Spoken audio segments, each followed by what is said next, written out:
This next question, 100,000 units of work is done by the net force.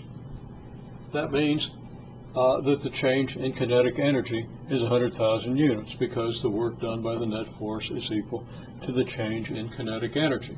And this comes about on a cart by a magnet.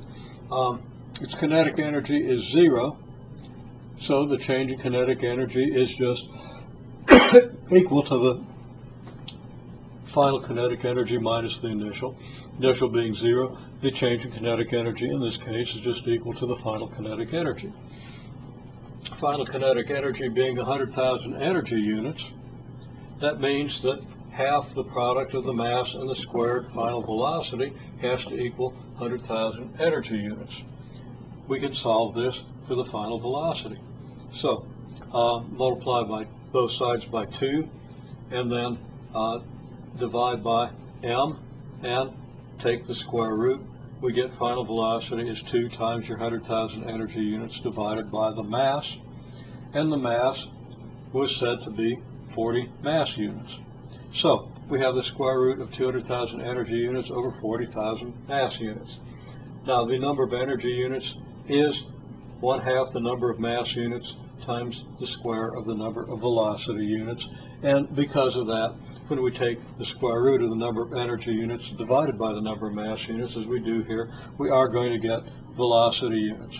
And 200,000 divided by 40 is 5,000. Square root of 5,000 is about 71, so we get about 71 velocity units.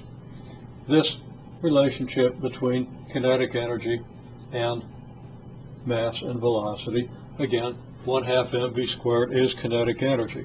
So if you happen to know the kinetic energy and want to find the velocity, well then hopefully you know the mass. If you don't, you're not going to be able to find the velocity because you have 3 quantities here: mass, velocity, kinetic energy. If you know 2 of them, you can find the third. So 1/2 mass velocity squared equals kinetic energy. If we want to find velocity, we solve for the kinetic energy. Multiply both sides by 2.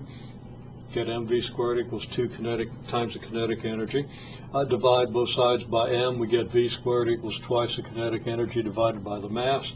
And then if v squared is equal to something, then v is either plus or minus the square root of that something. So we get v is plus or minus the square root of double the kinetic energy divided by the mass. You need to be able to do this solution. And if you happen to know velocity and kinetic energy, you would want to be able to solve this for mass as well. Now we can represent the situation just by a triangle diagram. Mass, initial velocity, initial kinetic energy are related by the fact that initial kinetic energy is 1/2 the mass times the initial velocity squared, and you have a similar relationship for mass, final velocity, and final kinetic energy. So if you know the mass and the initial velocity and the final velocity, you find the initial and final kinetic energy, and you can put those together to get the change in kinetic energy. Alternatively, if you know the change in kinetic energy, we actually have a completed triangle here, you could, and either the initial or the final, you could find the other. So given any 2 of these quantities, you can find the other. Given any 2 of the quantities here, you could find the other. Given any 2 of the quantities here, you could find the other. And for this triangle and this triangle, it's essentially this equation and its solution.